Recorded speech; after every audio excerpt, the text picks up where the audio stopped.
Hello Planet Internet, I'm Emperor Cole and this is a presentation of Mindbender Sports. Today I'm here to preview the New England Patriots versus the Tampa Bay Buccaneers.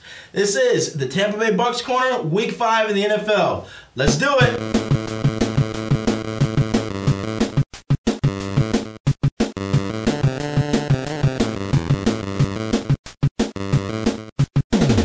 So last week, the Bucs were able to get a very close victory over the New York Giants. We won the game 25-23.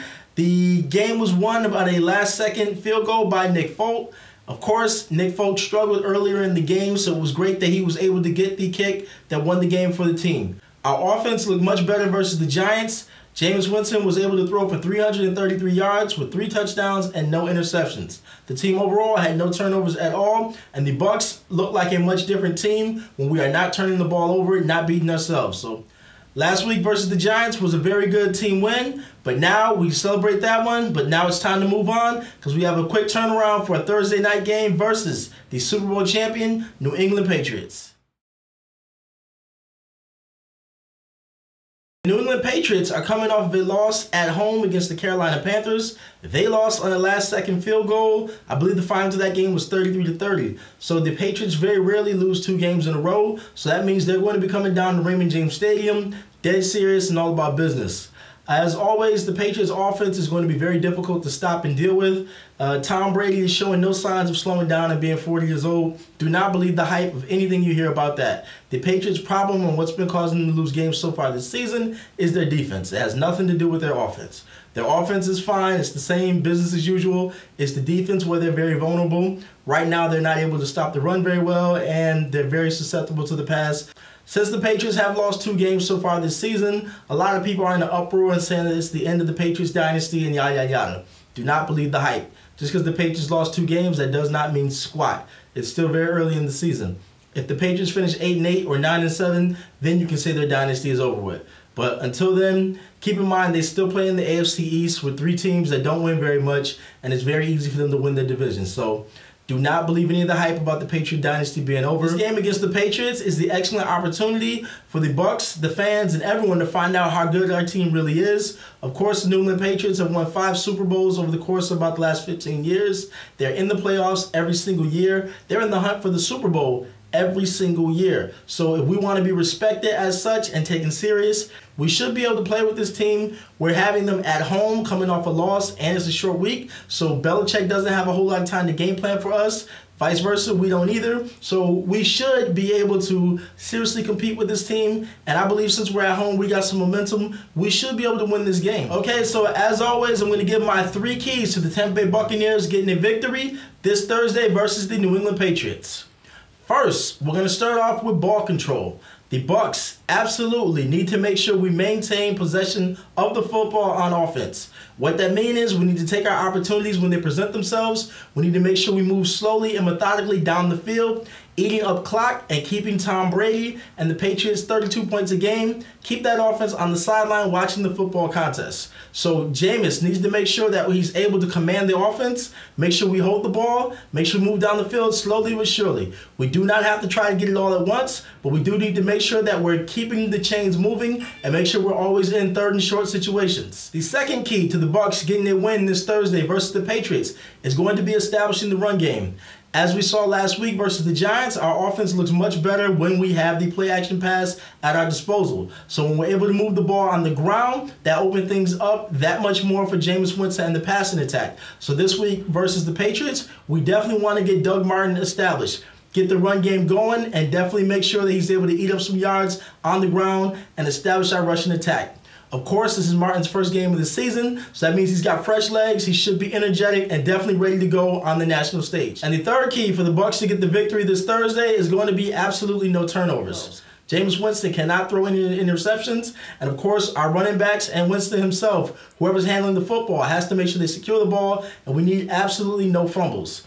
The Patriots oftentimes capitalize when other teams are beating themselves. When the team's fumbling and throwing picks left and right, it makes it that much easier for Tom Brady and their offense to get the short field and to put up points on the board. So if we want to get this win, don't beat ourselves. No turnovers. This week, the Bucs defense is going to be all about our pass defense.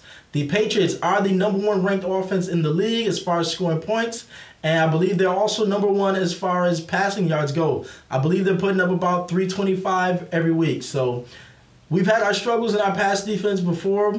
We have Brent Grimes playing again this week. He makes a huge difference in our secondary.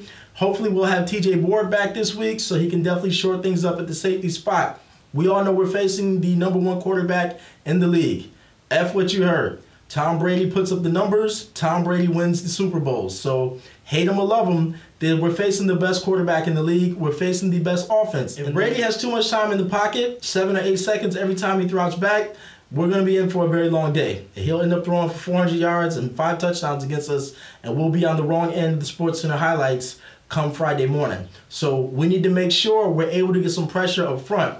Joe McCoy, Robert Aders, Chris Baker, Jaquez Smith, Noah Spence. We need those guys to make sure they're getting to Brady. We got to get that pressure right in his face, force him to move outside the pocket, force him into some uncomfortable throws. On the back end, our guys need to make sure we can cover just that 1 extra second longer. Our guys on the back end need to make sure they know the down and distance every single time. Guys have to make sure they get their head around and try to make a play on the football so they don't get those cheap pass interference calls that a lot of teams rely on, especially on the deep ball.